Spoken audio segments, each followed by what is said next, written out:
Good morning बच्चों political science 11वीं class में आपका स्वागत है। बच्चों आज का जो चैप्टर हमारा है पार्ट 2 है स्वतंत्रता। आज के टॉपिक का नाम क्या है? स्वतंत्रता।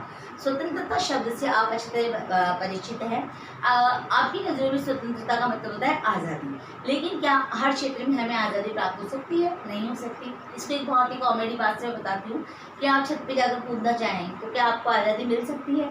या रात को 12 बजे आप फुल स्पीड में टेप चलाना चाहें, हाँ, क्या आपको आज़ादी मिल सकती है? नहीं मिल सकती ना। तो स्वतंत्रता का मतलब संपूर्ण आज़ादी नहीं होती, कहीं ना कहीं हमारे ऊपर कुछ बंधन होते हैं और उनका हमको निर्वाह करना पड़ता है, वो चाहे पारिवारिक हो, सामाजिक हो या राजनीतिक हो। तो बच्चों देखो, अब हमारे लेसन से हम समझते हैं इस चीज़ को कि हमने आज तक बहुत से देशों के, हमारे भारत सहित हमने बहुत से देशों को क्या पढ़े हैं?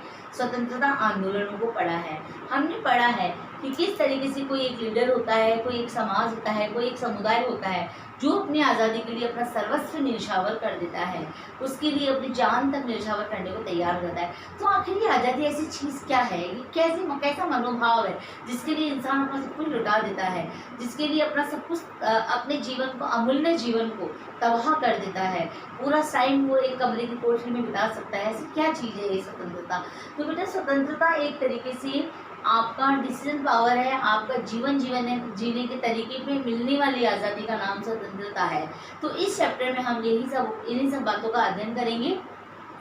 इस चैप्टर का जब हम परिचय ले रहे हैं तो हम इस चैप्टर में जो पढ़ने जाएंगे उसमें हम स्वतंत्रता का महत्व पढ़ेंगे, स्वतंत्रता के सकारात्मक और नकारात्मक आयाम पढ़ेंगे और हानि सिद्धांत पढ़ेंगे। तो बेटा स्वतंत्रता के कितने क्या महत्व होता है हमारे जीवन में, क्यों अमूल्य है, प्लस उसकी कौन सी नेगेटिव और पॉजिटिव पॉइंट हैं, और प्लस उसकी क्या हानि सिद्धांत है, ये सब का अध्ययन हम आगे अपने अपने पॉइंट्स पर करते जाएंगे। आज के जो शिक्षण बिंदु है, 2 शिक्षण बिंदुओं को लेकर चल रहे हैं। पहला है स्वतंत्रता का आदर्श और दूसरा है स्वतंत्रता क्या है। स्वतंत्रता का आदर्श, बेटा स्वतंत्रता एक ऐसा शब्द है, एक ऐसा मनोभाव है, एक ऐसी मनोविज्ञान है, मनोवैज्ञानिक शब्द, दार्शनिक शब्द है जो हमारे सभी के जीवन से जुड़ा हुआ है। हमने पढ़ा औपनिवेशिक काल था, लोगों ने अपने स्वतंत्रता आंदोलन के लिए अपने जान, परिवार, पुत्र, बच्चे, स्त्री सभी को न्यौछावर कर दिया, है ना।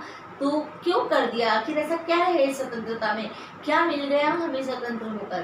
तो बच्चों एक नॉर्मल सी बात आप एक बार समझ के देखो कि आपको मैं सारी सुख सुविधाएं प्रोवाइड करवाती हूँ, लेकिन मैं आपको एक निश्चित कमरे के अंदर ही रहने की अनुमति देती हूँ, प्लस वहाँ मैं आपको सुख सुविधा सारी दे रही हूँ। तो क्या आप रह सकेंगे? हो सकता है आप एक दिन पसंद कर ले, लेकिन एक दिन ऐसा आएगा कि आप उस स्वतंत्रता से आज़ाद होना चाहिए।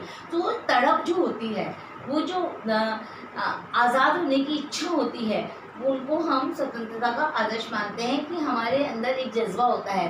तो उसके अंतर्गत आपकी जो पुस्तक दी हुई है उसमें नेल्सन मंडेला और आंग सान सू का नाम दिया गया है। नेल्सन मंडेला कौन थे?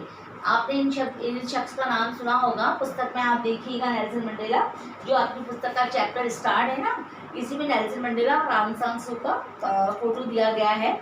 नेल्सन मंडेला को बताती हूँ, आप दक्षिण अफ्रीका के एक लीडर थे जिन्होंने की वहाँ की गोरी सरकार मतलब ऐसा नहीं क्रीम पाउडर लगा गोरी हो रही है। आपको पता है दक्षिण अफ्रीका में गोरे और काले का मतभेद चलता है।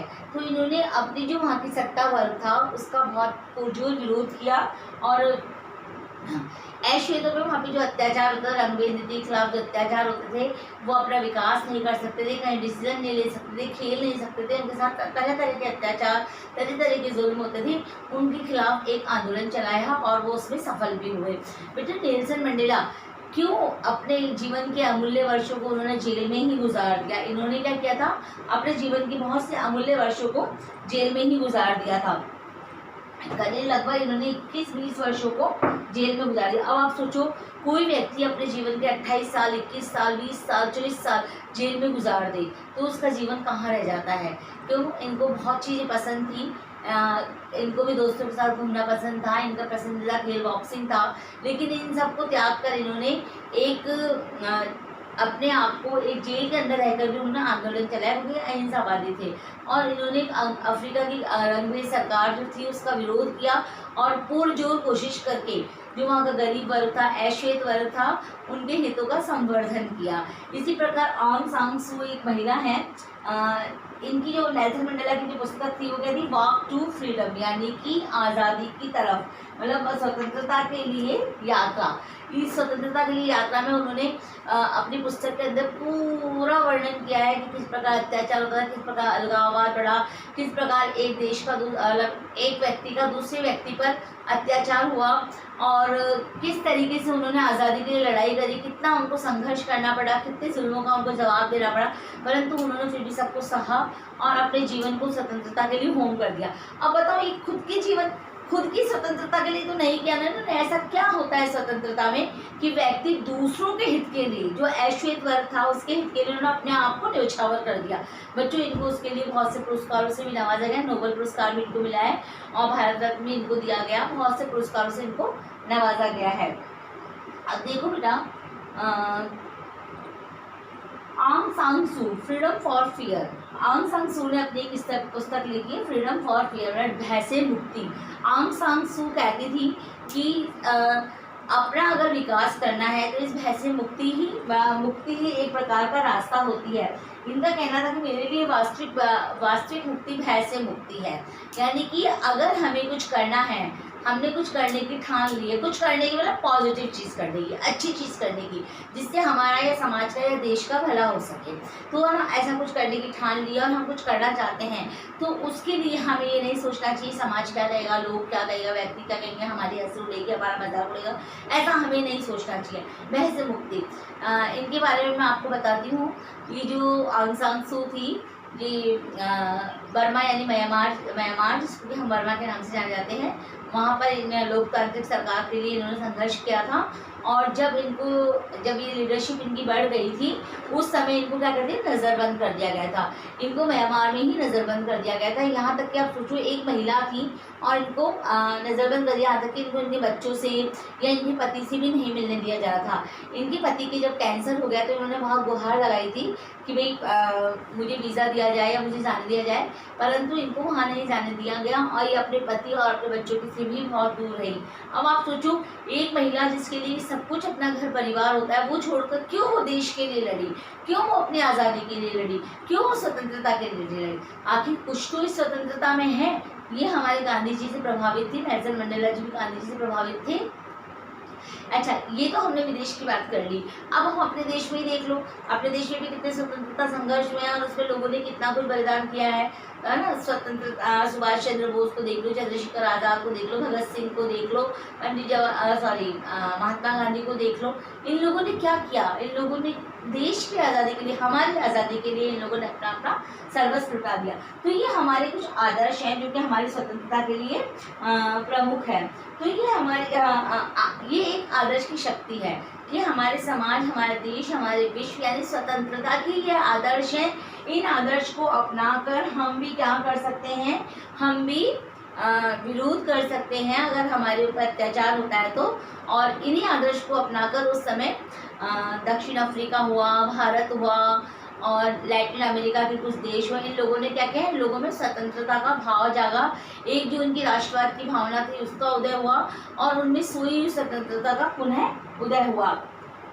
तो आपको ये समझ में आ गया।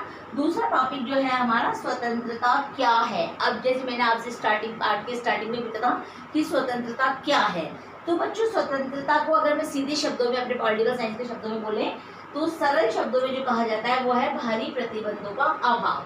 बाहरी प्रतिबंध यानी रोक टोक, है ना, उसका अभाव। अब मैं आपको कहूँ भारी प्रतिबंध, तो जैसा मैंने आपको स्टार्टिंग बताया था कि आप छत से कूदना चाहते हैं, म्यूजिक चलाना चाहते हैं या कुछ ऐसा कार्य करना चाहते हैं जो दूसरों की स्वतंत्रता में बाधक है, तो क्या आपको करना दिया जाएगा।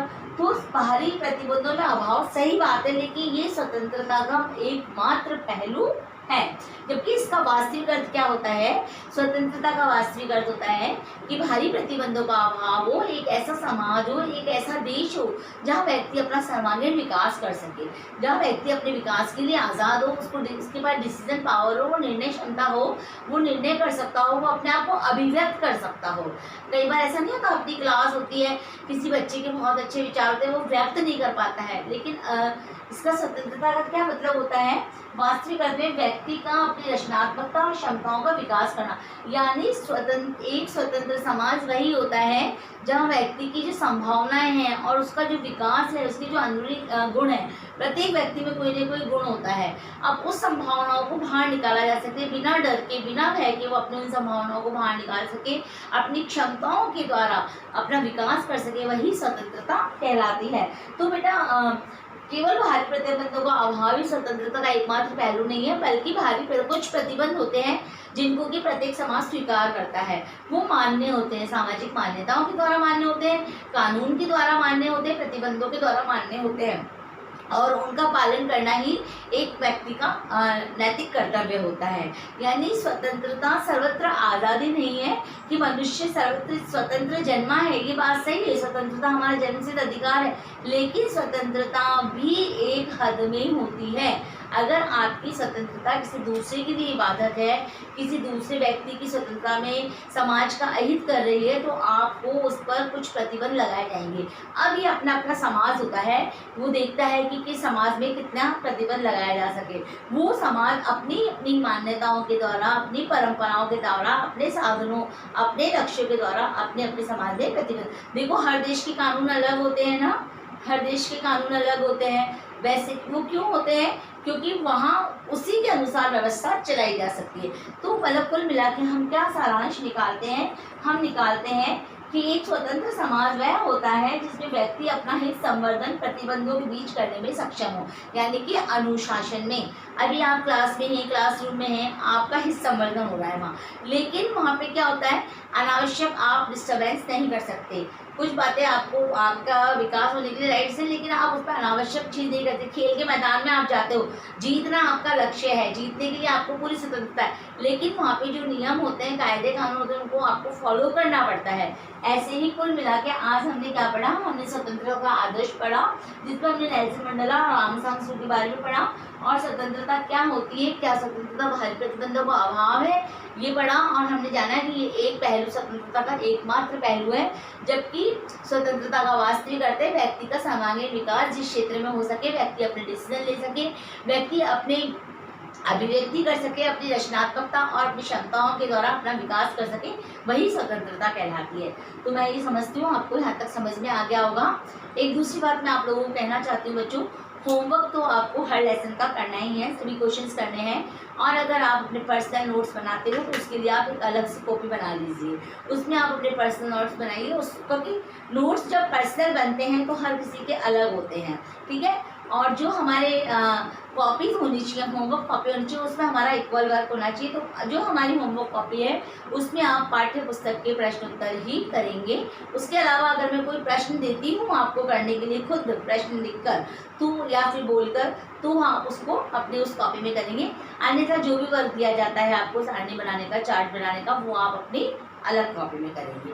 इट्स ओके बच्चों, ये वाला जो चैप्टर है इसके अंदर आप ये आंग सान सू और नेल्सन मंडेला की एक पिक लगाएंगे, है ना, और निकल जाती है नेट वगैरह से, आप उसको निकाल कर उसको पिक को लगाकर अपना वर्क बहुत सुंदर सा बनाएंगे। इट्स ओके बच्चा। हाँ, एक बात और, आप जो भी पॉलिटिकल साइंस के बच्चे हैं वो प्लीज़ मुझे अपने नाम भेजें, मुझे आपकी अटेंडेंस भी लगानी। एक दिन हम क्रोम पे क्लास मतलब उस पर जूम मीटिंग में क्लास ले लेंगे और तब हम उस पर अपना पूरा करेंगे। उससे पहले प्लीज़ मुझे आप लोग अपने नाम भेजें ताकि मुझे पता पड़े कितने बच्चे हैं, कौन बच्चे हैं और कौन वीडियोस देख रहे हैं, कौन अपना वर्क कर रहे हैं। अपना वर्क होमवर्क करके मुझे सेंड करें।